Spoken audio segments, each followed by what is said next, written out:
বীরভূম জেলার এক ছোট্ট গ্রাম ধুলাগড়। গ্রামের পাশেই একটা পুরনো শ্মশান, যেটাকে সবাই বলে শেষ আলো শ্মশান। লোকজন বলে ওই শ্মশানে মাঝ রাতে একটা আলো জ্বলে, আর যে দেখে সে আর আগের মতো থাকে না। চার বন্ধু, গ্রামে চার বন্ধু ছিল: শুভ, রাহুল, গোপাল, দীপ। একদিন আড্ডা দিতে দিতে রাহুল বলল, চল আজ রাতে শ্মশানে যাই, সত্যি ভূত আছে কিনা দেখি। শুভ ভয় পেয়ে বলল, ওই জায়গা নিয়ে মজা করিস না। কিন্তু দীপ হেসে বলল, ভূত না থাকলে ভয় কিসের। শেষে ঠিক হলো রাত 1টায় যাবে। শ্মশানে পৌঁছনো। রাত গভীর।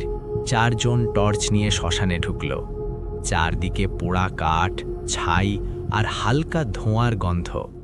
হঠাৎ তারা দেখল দূরে একটা নীল আলো জ্বলছে, অদ্ভুত আলো।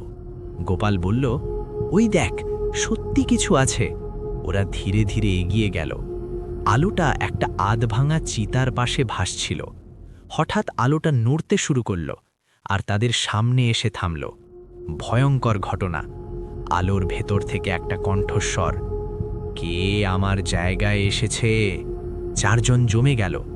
দীপ সাহস করে বলল, আমরা শুধু দেখতে এসেছি। হঠাৎ রাহুল চিৎকার করে উঠল, ও আমার হাত ধরেছে। কেউ কিছু দেখতে পাচ্ছে না, কিন্তু রাহুল যেন কারো সাথে লড়ছে। তারপর সে হাওয়ায় উঠে গেল আর অন্ধকারে মিলিয়ে গেল। পরের দিন তিনজন গ্রামে ফিরে এলো, কিন্তু কেউ বিশ্বাস করল না। তাদের আবার শ্মশানে যেতে হলো। অঘরীর সাথে দেখা। শ্মশানে তারা এক অঘরী সাধুকে দেখল। অঘরী বলল, যে আলো দেখেছিস সেটা আত্মা না, সেটা পাপের আগুন। অনেক বছর আগে এই শ্মশানে এক লোক কাজ করত, নাম হরে কৃষ্ণ। সে গরিবদের মৃতদেহ পুড়ানোর টাকা লুট করত। অনেক সময় মৃতদেহ ঠিকমতো দাহ করত না। একদিন এক মা তার সন্তানের দেহ নিয়ে এলো, কিন্তু হরে কৃষ্ণ টাকা না পেয়ে দেহটা ফেলে রাখে। মায়ের কান্না, অভিশাপ, তোর আগুন একদিন তোকে গ্রাস করবে। কিছুদিন পর হরে কৃষ্ণ আগুনে পুড়ে মারা যায়। তারপর থেকেই সেই নীল আগুন দেখা যায়। সত্য প্রকাশ। অঘরী বলল, তোদের বন্ধু রাহুল, সেও মানুষ ঠকাতো, তাই আগুন তাকে নিয়ে গেছে। রক্তের শেষ দৃশ্য। তিনজন গিয়ে দেখে একটা আধপোড়া দেহ, চোখ খোলা, মুখ বিকৃত। ওটা রাহুল। চারপাশে নীল আলো ঘুরছে।